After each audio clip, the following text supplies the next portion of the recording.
Live Portugal-France watch after our show. Yeah. Tape that. Yeah, exactly. You got to watch ours live. You never know what's going to happen. Absolutely. Time for another episode of Looks Like Brew was right yet again. What? Thank you, Wild. Today's topic, Saquon's impact. Jeremy Fowler reporting, I've talked to several scouts around the league who believe that Saquon could have that Christian McCaffrey to San Francisco type impact. Wow. Brew, you called this one. And Nick only thought I influenced NBA scouts.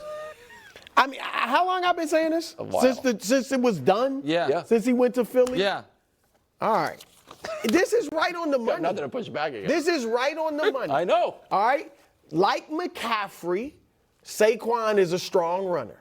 Not quite the receiver McCaffrey is, but still a good receiver out of the backfield. Obviously hadn't had a great quarterback to throw it to. At least McCaffrey had 2 years with Cam Newton. All right, Saquon hasn't had anything like that. 1 year with Eli at the end and then Daniel Jones. He's going to a team where he's going from one of the worst, some might say the absolute worst offensive lines in the league to one of the best offensive lines in the league. He's going from being the sole focus of the defense to now we got to worry about A.J. Brown and Devontae Smith and Jalen Hurts. And so that's going to open things up for him.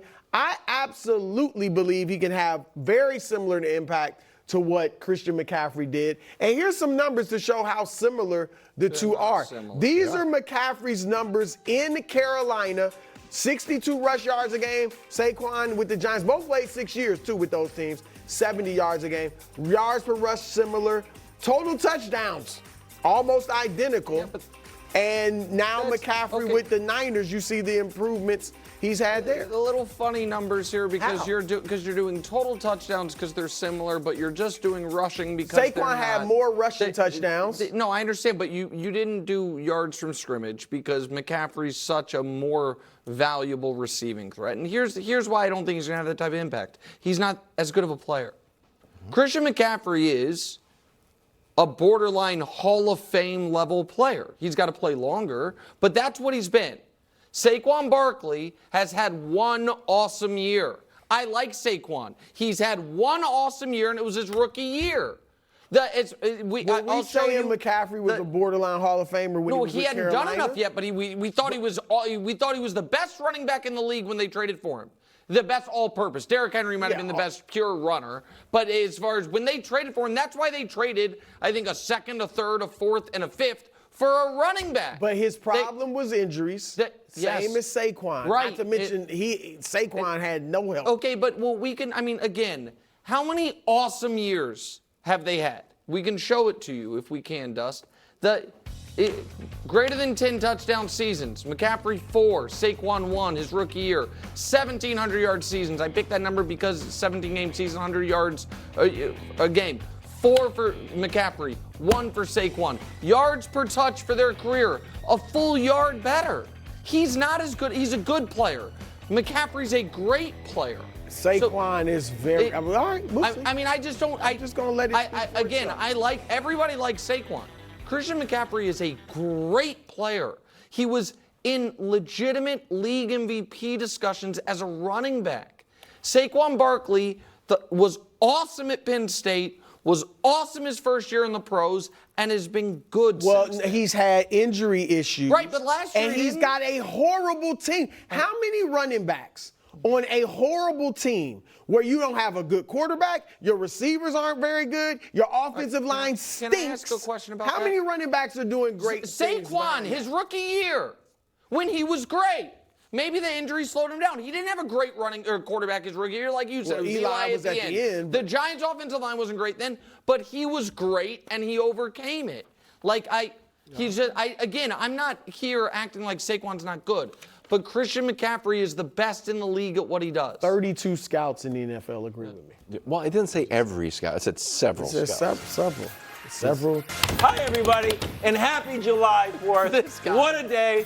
We're happy to be here. We've got a Power Pack show and some breaking news. He's yelling at everyone today. Well, just to act like LASIK doesn't exist. Unless you're just mad that we're I'm working independent, on though. No, I gotta think that if we did 23andMe, is a lot of Brit coming out of you. How today dare you? You're a little salty. Well, because I was You're a rooting little for Harry salty. Kane the other day. You're a little salty. Today, Dak in a walking boot. How big of a deal is this latest injury / non-injury? Meanwhile, is Jordan Love a superstar? Something that Brew was right about yet again. And finally, the most motivational I don't think segment. Brew thinks he's a superstar yet, but that was nice. He flirted with it. And then finally, the most motivational segment in all of sports is the Budless. Wow, Wendy You see that highlights. pass? Alongside Nick Wright. I'm Kevin Wilds. Brew is I Wendy. see right through you. What? You see he's laying the groundwork. He's trying to steal Wemby from you. Just because you get the first comments, you're trying to steal Wemby from him. Yeah, that was a nasty pass, especially for a 7'5" guy.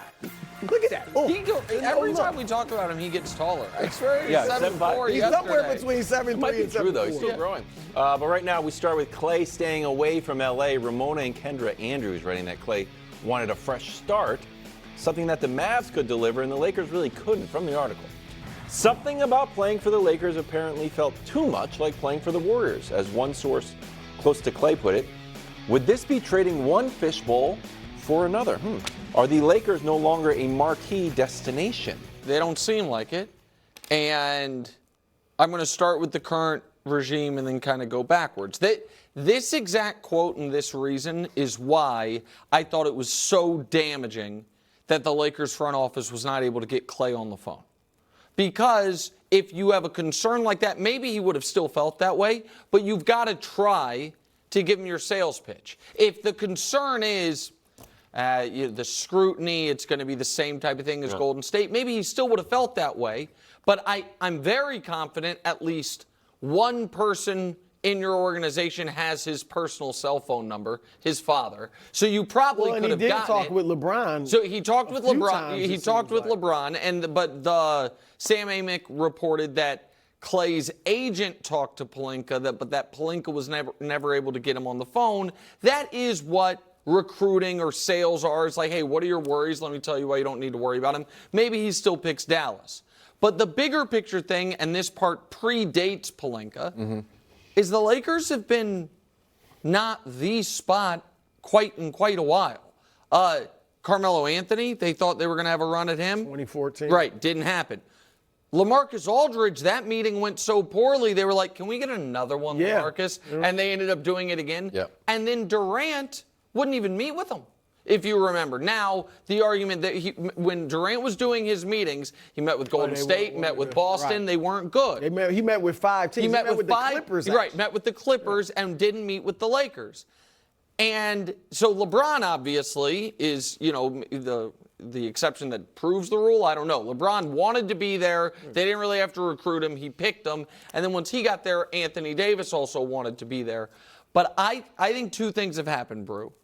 I think one is being in a huge market it's still important, but less important now than it was a long time ago because every team can be covered and social media, everybody understands that.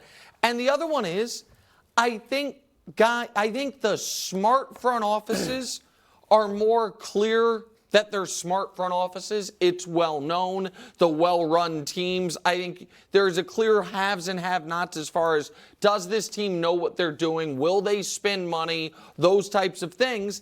And I think the Lakers are considered not that well-run, a little chaos within the coaching ranks, and that predates Pelinka, predates LeBron, but certainly since both of them been together. And they don't have the deepest pockets of any ownership group. All those things, I think, Brew, hurts their ability to be the destination like they were for a long part of NBA history. Well, first I want to address Clay in that it said in the article that Ramona Shelburne wrote and Kendra Andrews, great article, by the way, that once he decided in free agency that he was not going back to Golden State, Dallas was his first choice. Before he had talked to teams and met with anybody, Dallas was his first choice. He had watched film on him. He thought he'd be a great basketball fit. So I do think, rightly, he felt like this is the best place for me. So I don't put that on the Lakers. All right. Also, there are some that are likely going to say, oh, he didn't want to play with LeBron. He didn't want to play with LeBron. Here's the thing. The same things that have, like, some players